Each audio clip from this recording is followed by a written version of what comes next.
Ayan guys, share ko lang sa inyo na budol sa order sa Facebook yung aking asawa. O tingnan mo, oh, ang dumating. Ito ang dumating. Ukay. And this is worth 500. Ayan.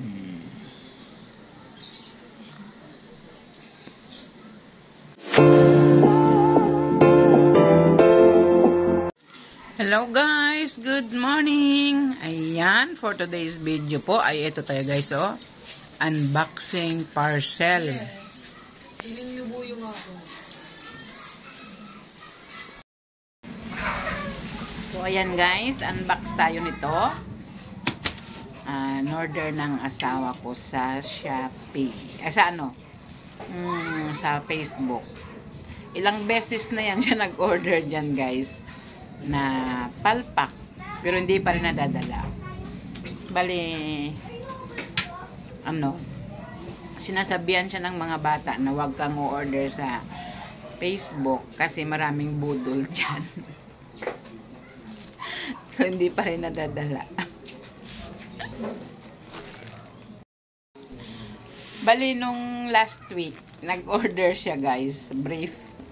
Kasi ang ganda daw ng mga previous. So, nag-order siya medium. Dumating large na American size. Pag isusuot niya, malalaglag. So, ang nangyari, binigay niya yon. Binigay niya. Tapos, nag-order siya uli kasi nagustuhan daw talaga niya. So, ito na yon guys. Yung brief na order niya. So, hindi siya mapakali. Tinawagan siya noong delivery. Kuya, andito na po yung order mo. Ano ba itong order mo? Sapatos? Sabi nung delivery. Sabi ko, grabe ka naman. Ano klaseng sapatos? Yan ang nipis o ng box? O ang nipis, o diba? Nipis. Paano niya masabing sapatos? O di. Sabi ng asawa ko, hindi, brief yan. Sabi niya, ganun ba? Parang nagtaka ako, paano niya nasabi? Wala siguro nakalagay kung ano, no? So, ayan, tinanggap ko. Tapos, maya-maya sabi ng asawa ko, buksan mo yung parcel ko kung excited siya makita kung okay na. So, ito na guys. Ma-unbox tayo na wala siya. Kasi, ko to sa kanya. Pipicturan ko daw at isend sa kanya. So, okay guys. Unbox tayo. So, ayan, gupit-gupit na tayo, guys. Oops. Ay, sorry po. Kami merienda lang. Yan, gupitin natin. Tapos, parang natatawa ako dito, guys. Yan, punit na punit. Oh.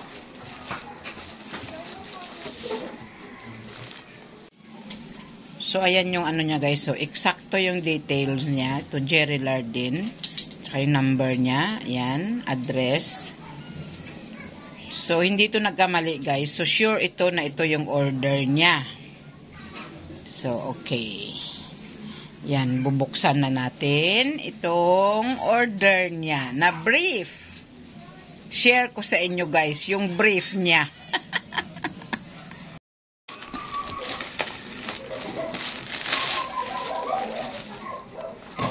Ayan guys, so, sabi niya, kuya, ano po ba ito order nyo? Sapatos? Oh, sabi ko, grabe ka naman. Ganyan ka nipis, sapatos. Oh. So, ayan. Pakita ko sa inyo kung ano klaseng sapatos o brief. Oh, ibang klase. Ayan. Ay, natin, suspense natin, guys. So, ayan, bubuksan na natin yung brief and sapatos niyang parcel, guys. Ay, dandan.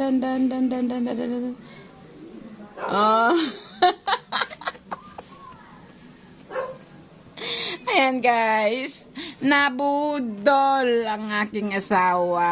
Okay? O, ayan, o. Ukay. Naku po. Excited pa naman siya. Oh, see? Nag-uukay din yung mga anak ko. Ang benta nito ay 50 pesos lang. Oh. Kasi nabudol siya. 500 daw ito, guys. Oh. Ayan. Oh, see? Leggings, stretchable nga pantalon. Ano ba yan tayo? Pangalan niya, oh. Sus, kulubot-kulubot pa, oh. Halatang ukay-ukay talaga. Stretchable. So, ayan. Yung kanyang brief, nga sapatos ko, no.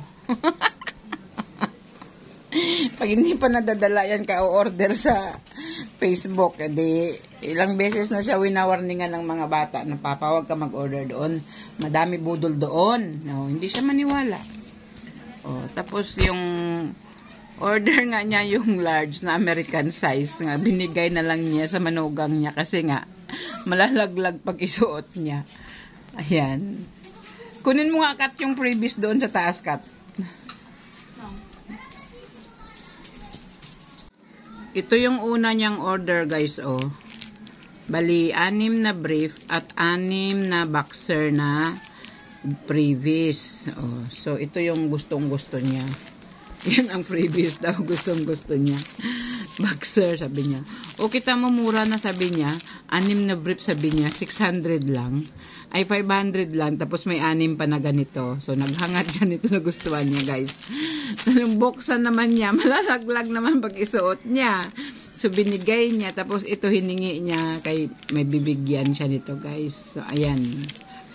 Oh, so, titingnan natin ito, guys, ha. Itong previous niya nga hinahangad. So, ayan. Buksan natin yung previous niya na.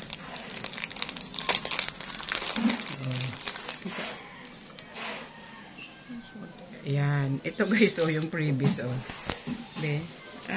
Stretchable. Pero sobrang nipis. Ayan, oh. Tamo. Ayan. Sobrang nipis. Ang garter, oh. Okay din pala. Muna, Faye. Ayan. So, 6 na ganito yung previous niya, guys. So, o-order pa daw siya uli para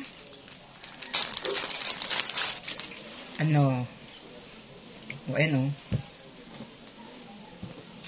Bali, 6 to, eh. So, ayan, guys. Oh, lesson learn. Order siya uli brief. Itong dumating. So, ayan na, guys. Oh, budol pa more. Order pa more. Ayan. So, ayan, guys. Siguro nagtaka kayo. Bakit mukha pa akong nasiyahan. Nabudol na yung asawa ko. Mukha pa akong natawa. Okay. Ganito kasi yung guys. Ang hilig-hilig niya mag-order doon. Na-addict na siya. Sabi niya, ano ba yan? May ano na naman ako. Hindi pa naman nag-order yan. Nagmumuratsi. Imagine mo yung brief niya. Yung shirt niya dati 1.5, dalawa. Tapos ngayon brief na naman. Oh. Sabi ng mga bata kasi, Papa, huwag kang mag-order sa Facebook, mga ganon. Marami budol dyan. Hindi siya talaga naniwala kasi pag nagpahinga siya dun sa trabaho, hala. Pag nagustuhan niya, ayan. Tapos reklamo siya sa akin, nadali na naman ako, Bika. Yung brief talaga, natawa ako sa kanya kasi American size yun, large. Sa tagal na namin kasi nagsama, hindi nabili ng sarili niya. Lagi na binibilhan ng mga bata. Binibilhan ko. Kaya hindi niya tansyado yung size niya. Ngayon siya ang bumili. Nagulat siya. Large binili niya. American size pa siguro yun. Kasi ang laki talaga. Malalaglag mag-isuot niya. Kaya yun. Binigay niya sa manugang niya. Tapos siningi niya ang 3 nito. Kasi may bibigyan daw siya. So, ayan. So, excited pa naman yun, guys. Sabi niya, Vic, buksan mo nga yung parcel ko at isend mo sa akin yung video. So, ayan. So, lesson learned. Naway madala na siya. Kasi kahit, ulit-ulit na. Hindi na siya mag-uulit order doon. Ina-warningan na siya ng mga bata. Ayaw pa niya maniwala. Talagang na-addict na siya. Oh. Masarapan siya mag-order. O di, ayan na. Nabudol na talaga siya. So, siguro mag-stop na yun, guys. Kaya ako happy, guys. Kasi, baka mag-stop na yun. Oh, at least, hindi gaanong malaki. 500. Malaki pa din yung kahit paano. Pero, at least, dahil doon sa 500 nga nabudol siya, baka naman mag-stop na siya ng order doon. Yan. Imagine mo, 500. Oh, ito. Dapat, kung wala na yung order niya, wala na, diba? Mga tao talaga ngayon, guys, no? Magkapera lang, diba? Makaano sila ng kapwa nila. Basta yung pera mo, makuha nila. So, mag-ingat na talaga tayo, guys, sa mga ganyan-ganyan. At least, ang dami nang nabudol.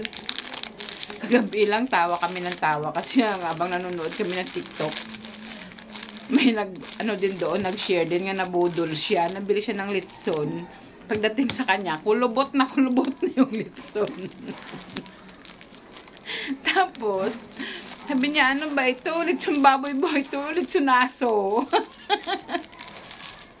Kaya ngayon tatawa ko sa asawa ko. So, naway madala na siya at hindi na siya uulit doon. Para matigil na yung order niya. So, yan ang dahilan kaya ako masaya, guys. Kahit na ano siya, nabudol siya noon halagang 500, okay lang yun. At least madadala na siya. Hindi na siya, sige, order. So, ayan, guys. Oh, pambabae pa, oh. Ano siguro, so, size 28. Maliit lang siya, oh. Baka pwede dito sa apo ko. Ayan. Tawa mo siya, tawa. Mo guys, oh. Ukay. Samantala yung mga anak ko nagtitinda ng ukay, 50 pesos. O siya, nadali siya nito. 500 na lumalagatak, plus yung kahapon. Yung isang linggo na, brief niya talaga na dumating large. Diba? 500 din yun. So, ito 500 naman, 1,000 guys, ang nawala sa kanya. Wala siyang natikman sa 1,000 niya. So, ayan, lesson learned. Huwag basta-basta mag-order. Kasi maraming budol. So, ayan.